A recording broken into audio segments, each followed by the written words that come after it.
ദൈവത്തിന് മഹത്വം. നമ്മുടെ പ്രതിദിന ആഹാരം ഓഗസ്റ്റ് 4. അഭയം നൽകുന്ന ആളുകൾ. നിന്റെ പുതപ്പു അടിയന്റെ മേൽ ഇടേണമേ, നീ വീണ്ടെടുപ്പുകാരനല്ലോ എന്ന് അവൾ പറഞ്ഞു. റൂത്തിന്റെ പുസ്തകം 3-ാം അധ്യായം 9-ാം വാക്യം. അഭയാർത്ഥി കുട്ടികളുടെ കഥകൾ കേട്ട് മനസ്സലിഞ്ഞ് ഫില്ലും സാൻഡിയും അവരിൽ 2 പേർക്ക് അവരുടെ ഹൃദയവും വീടും തുറന്നുകൊടുത്തു.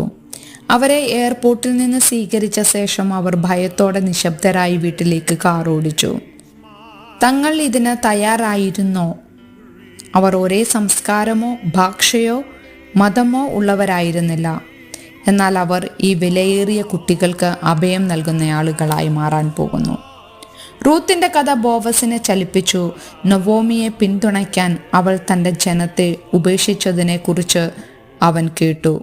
റൂത്ത് തൻ്റെ വയലിൽ പെറുക്കാൻ വന്നപ്പോൾ ബോവസ് അവളെ അനുഗ്രഹിച്ചു.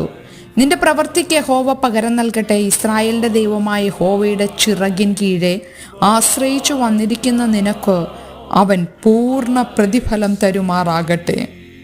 ഒരു രാത്രി ബോവസിന്റെ ഉറക്കം തടസ്സപ്പെടുത്തിക്കൊണ്ട് റൂത്ത് അവന്റെ അനുഗ്രഹത്തെക്കുറിച്ച് ഓർമ്മിപ്പിച്ചു. അവന്റെ കാൽക്കൽ എന്തോ ചലിക്കുന്നത് കണ്ട് ഉണർന്ന ബോവസ് ചോദിച്ചു, നീ ആരാണ്? റൂത്ത് മറുപടി പറഞ്ഞു, ഞാൻ നിന്റെ ദാസിയായ റൂത്ത്. നിന്റെ പുതപ്പ് അടിയന്റെ മേൽ ഇടേണമേ, നീ വീണ്ടെടുപ്പുകാരനല്ലോ എന്ന് അവൾ പറഞ്ഞു. ഒരേ എബ്രായ പദം തന്നെയാണ് വസ്ത്രത്തിന്റെ തൊങ്ങലിലും ചിറകിനും ഉപയോഗിക്കുന്നത്. ബോവസ് റൂത്തിനെ വിവാഹം കഴിച്ചുകൊണ്ട് അഭയം നൽകി.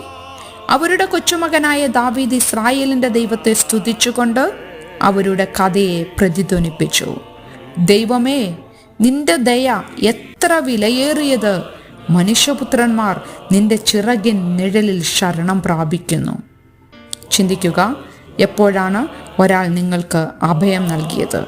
അത് നിങ്ങൾക്ക് എങ്ങനെ അനുഭവപ്പെട്ടു? ചെറുതോ വലുതോ ആയ വഴികളിൽ നിങ്ങൾക്ക് എങ്ങനെ മറ്റുള്ളവർക്ക് അഭയം നൽകാൻ കഴിയും? ദൈവത്തിന് മഹത്വം.